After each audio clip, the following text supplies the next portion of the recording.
একেবারে পাকা, কিন্তু লিচু খাওয়া যাচ্ছে না, টক, তেঁতুলের মতো টক। তেঁতুল তেঁতুল যেরকম টক, লিচু তেরকম টক।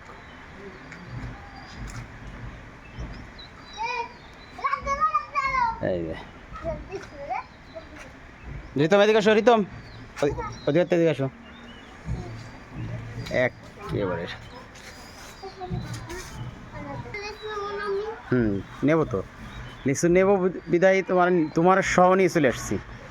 লিচু নেবে বলে যে লিচু গাছে চলে আসছি আমরা, বুঝো নাই? একেবারে পাকা পাকা লিচু, পাকা লিচু নেব জন্যই চলে আসছি।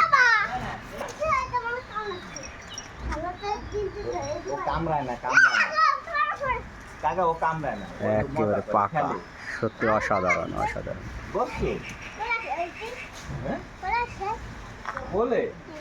কোলে নিলে তো আবার কামড়াবে না, কোলে নিবা।